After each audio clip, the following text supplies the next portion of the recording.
Well, I thought we had a much better day today. It was good to get outside. Players had good focus, good mindset. We really been trying to emphasize this week, you know, discipline, self-control, paying attention to detail, do the little things right. I think if you're ever going to have peace of mind as a player, a person, or anything you do in your life, knowing that you tried your best to do it right is what gives you that. And we're certainly trying to get that done with our players, you know, in terms of their personal behavior, their academics, as well as what they do on the field. People who can't do that kind of get a little distorted sometimes, and that's not going to help us be who we want to be and do what we want to do. So creating the right habits, you know, goes a long way. I mean, if you walk a lot, it's good. If you run a lot, become a good runner. Practice the right way, become a better player. But I think there's also a mindset in terms of discipline, choices, decisions that you make, all right, that also conditions you to have the right habits so that you have a better chance to play with more consistency. And that's something that we've really been trying to focus on this week. You know, we have lots of respect for Arkansas and Coach Lehman, the job he's done here, and their style of football is, you know, tough, hard-nosed, downhill. You know, they can score a lot of points. They've scored a lot of points on several occasions. They're really sound on defense. So we're going to have to do a good job of executing to be able to accomplish what we'd like to accomplish at homecoming, which is a big tradition for us at the University of Alabama. And we're also looking forward to seeing Coach Stallings and his team back for the 25th anniversary of their national championship. So it's an exciting weekend, and we hope to do well. You know, Brandon Kennedy had to practice indoors yesterday and had an ankle injury that required some surgery.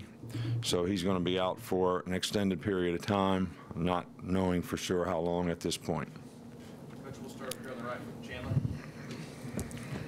Arkansas's got some uncertainty about who they're going to play at quarterback on Saturday. Does that alter your game plan at all, and how, and if so, how? Well, typically, you know, when I get asked this question, it depends on the style that the quarterbacks play. And Allen is a great passer, very athletic, quick, can make all the throws. The second guy is a little different style. I'm not sure they'll change their offense, but when he has played, they've done more quarterback runs. You know, this guy's like 6'7", 270 pounds.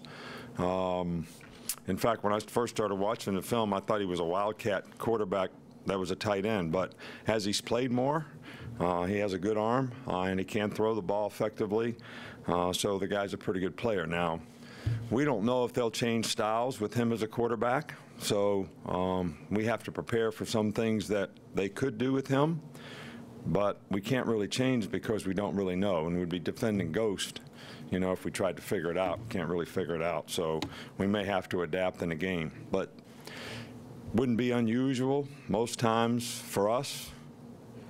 Whoever we play does something a little bit different against us, so it wouldn't be unexpected if it happened this week. Go in the middle with Jason. Yeah, Nick, I just was curious what a guy like Ronnie Clark and his perseverance and character, what he does for the rest of the team when you have a guy like that. Well, I think it's an interesting question because, you know, in this day and age, you know, we have a lot of guys that we really try to sell them on the fact that they have to work to develop, and they're not going to really have instant self-gratification for everything they want to accomplish the very first day they come here.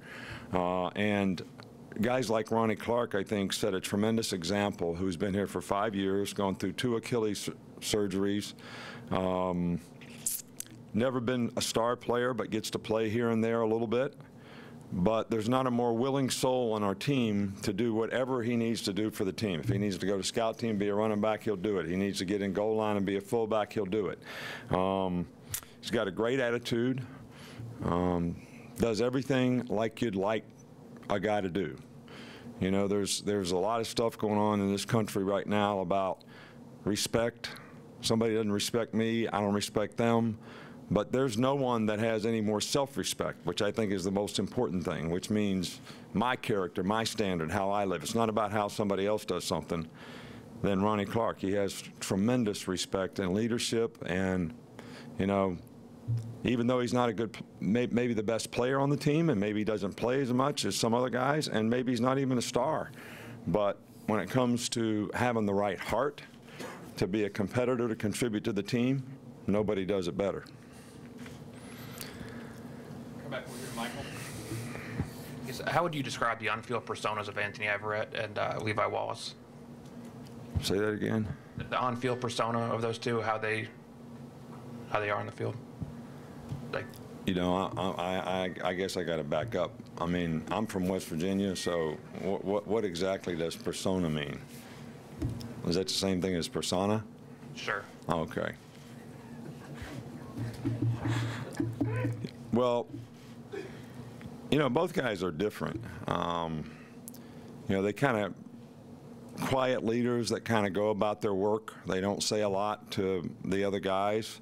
I think Levi, as you know, the players think he's quite the technician because he tries to do everything exactly right and really focuses and works hard on things. And I think that goes with the guy that's, you know, come up the way Levi's come up, because he was a walk-on, had to do everything right, had to be an overachiever, so he had to learn and try to overcome things, work hard to do that. So he's learned to overcome adversity and do that. And Anthony never played defensive back before, so he went through 2 or 3 years of sort of learning the position. And he's become a really good player for us and a good cover guy. So both guys are a little bit different personality-wise, but in their own way, they're good competitors and do a really good job, and it's really important to them to do well. Yeah, front here with Mark. I just want a quick update on Shothand. How is he progressing in his rehab, and when do you expect him back? I can't really make that call. You know, it's a medical decision. I know he's doing well. All reports are positive. He won't play in this game, and we'll take it week to week from there. But I really can't tell you that. We'll go in the back with Scott. Nick, it looks like Anthony's affected the quarterback pretty good since he's come back. If you can discuss that, and then how his play may have elevated the rest of the defensive line on the quarterback pressure.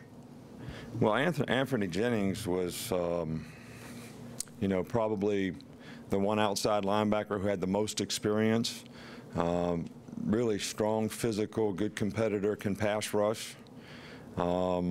Then the other two guys that we were really counting on both got hurt in the Florida State game and are out for the year. So he was kind of the lone ranger, even though he missed a couple weeks himself. And he has shown tremendous leadership. He's really helped the other guys that are young players that may not have played much this year develop and be able to play more effectively. But from a leadership standpoint, from a personality standpoint, from a competitive standpoint, I think he's been one of our most consistent performers on defense, and he can pass rush and he can play the run. He's physical, he's strong, and he sets a good example for the other players. So we're really pleased with him. Here in the middle with Alex. Where have you seen Matt make the most stride? Matt Womack make the most strides from that right side? Obviously, he's held on to that position all year and even moved around a little bit in your jumbo packages. But where have you seen him improve the most?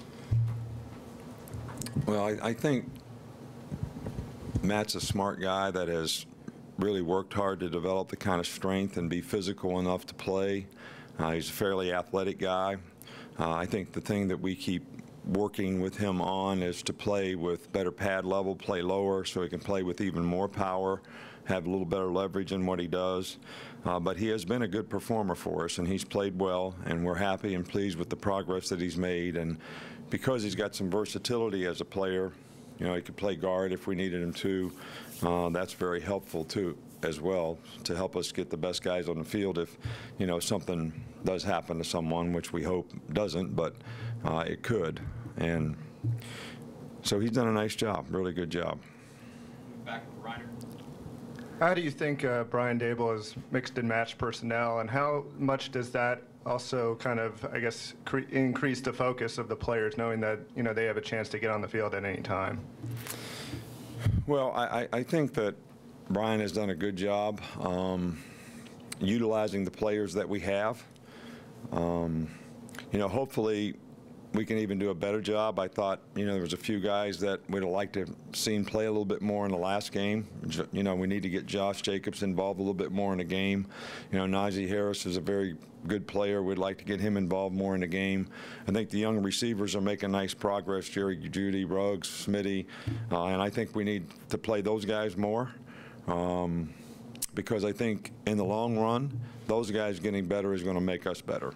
So I think Brian has done a really good job. I don't think we played particularly well on offense in the last game.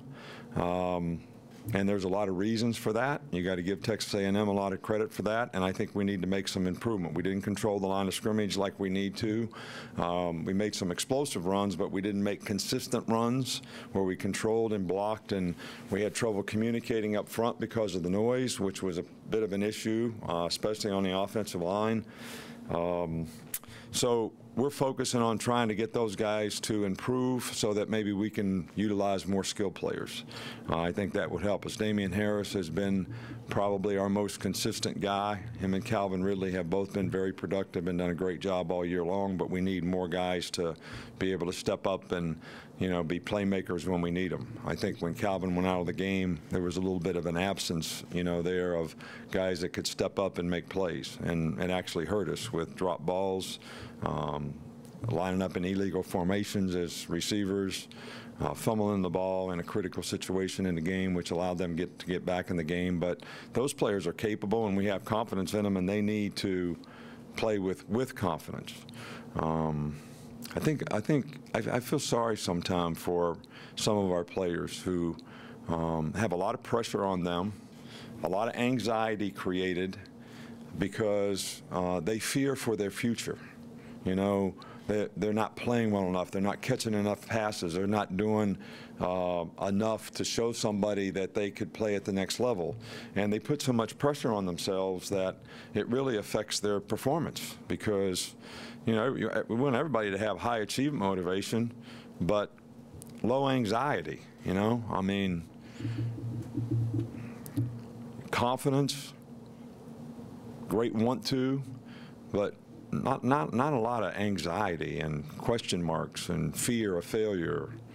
So we need some of our players to just understand that I need to play well the next play and just keep trying to focus on that rather than being so result-oriented and worrying about something that's going to happen 3 or 4 months from now. Two quick ones right here. Kirk and Tony. Coach, there's a perception, maybe a justifiable perception, that college football is getting divided into a group of haves and a larger group of have-nots, and maybe the divide's widening. And I wonder, I know there are cycles and there are so-called upsets, but I wonder what you think about that so-called perception. Well, I don't think I think it's always been that way. You know, I mean, when they play games, you know, I think up there when Rhode Island plays whoever they play, they have a picnic after the game. You know, that doesn't happen around here. We got 100,000 people. We got an SEC championship game. We were trying to get in the playoffs. I mean, but we all have the same rules. So maybe we should have a separation. Maybe we should have a divide. Maybe we should sort of have different governing bodies make choices and decisions for the Power 5 conferences versus other places. Look, I have a tremendous amount of respect for those other places. I played at one of those other places, and I'm glad I had the opportunity to do it. It was a great experience for me, and it gave me an opportunity to get an education. So, but I'm just saying it's not the same. It's not the same. We don't have the same issues. We don't have the same problems to solve in the future. And I think those things may be important to competitive balance. And I also think that, you know, we should take the fans into consideration more in terms of quality of schedule that we play and change the way we decide who goes to bowl games. I mean, I've been through all this stuff before. So, you know, we won't change the schedule and play better teams because everybody's got to win 6 games to go to a bowl game. So why can't we do like the basketball tournament and just rank the teams and pick the best teams to go to the bowl games, and strength of schedule would really mean something. And then we could play 10 teams in the SEC and 2 other BCS Power 5 teams, all right, and fans would have great games to go to. Last one here, Tony. You had said earlier in the week that you'd be able to make a better evaluation of Tony Brown. What's his status heading into the? He was able to do some stuff at practice today. You know, his position is probably a little harder to play with a sprained knee. He can run straight ahead pretty well, but the change of direction, stopping and starting, redirecting, those are probably the most difficult things. But he's actually made faster progress than I had hoped, so that's very encouraging. Whether he'll be able to do enough to be able to have a role in this game, we'll probably have to wait and see. You know, if he can do a little more tomorrow, that would be even more encouraging. All right, thanks, Coach. All right, thank you.